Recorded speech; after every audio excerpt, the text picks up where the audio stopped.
پتہ ہے میں نے زندگی میں صرف ایک چیز سیکھی ہے، اور میں تمہیں کوئی کتابی باتیں کہہ کر موٹیویٹ کرنے کی کوشش نہیں کروں گا، بلکہ ایک سچ بتاتا ہوں تمہیں۔ اگر اللہ تمہیں یہاں تب لے آیا ہے تو اس نے آگے کے لیے بھی بہت کچھ سوچ رکھا ہوگا۔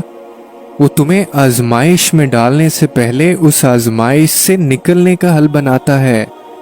پھر تم کیوں ایسا سوچتے ہو کہ وہ تمہیں بھول گیا ہے یا پھر تمہیں سن نہیں رہا؟ تم نے اپنے انتخابات کا نتیجہ دیکھ لیا۔ تم نے اپنی منمانی کر کے ہر شخص کی ہر چیز کی حقیقت کو دیکھ لیا۔ تم نے خدا کی نافرمانی اور اپنی ضد سے یہ تکلیف خریدی ہے، تو اب اللہ کے انتخاب کا انتظار کرو۔ جو تحفہ وہ چیز اس نے تمہارے لیے رکھی ہے، اس چیز کا انتظار کرو، اور یقیناً اللہ کا انتخاب بے حد پرسکون ہوگا، جو تمہیں یہ بتائے گا کہ اختتام ایک نئی منزل کا آغاز ہوتا ہے۔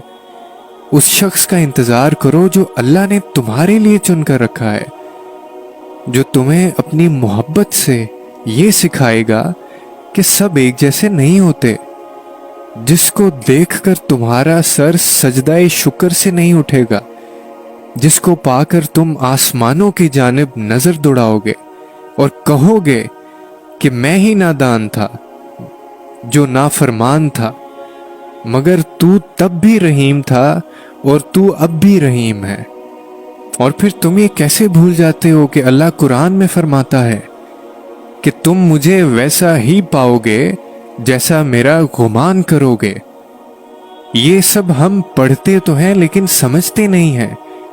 کیا تم جانتے ہو کہ جب حضرت موسیٰ کے پیچھے فوج لگی ہوئی تھی تب اللہ نے کیوں سمندر کو 2 حصوں میں بانٹ دیا؟ کیا تم جانتے ہو کہ جب حضرت ابراہیم کو آگ میں جانے کا حکم دیا گیا تو اس نے کیوں اس آگ کو ٹھنڈا کر دیا؟ کیا تم جانتے ہو کہ اس نے یوسف کو کیوں کنویں میں پالا؟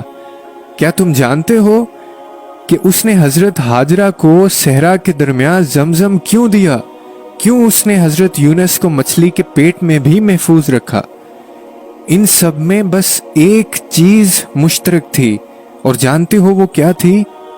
وہ تھا یقین، تقوی۔ صرف اس لیے کہ ان میں سے کسی نے ہمت نہیں ہاری، انہوں نے یقین رکھا کہ خدا رستہ نکالے گا، اور دیکھو خدا نے رستہ نکالا۔ وہ سب اس پہ یقین رکھ کے آگے بڑھتے رہے، اور دیکھو اس رب نے بھی انہیں مایوس نہیں کیا۔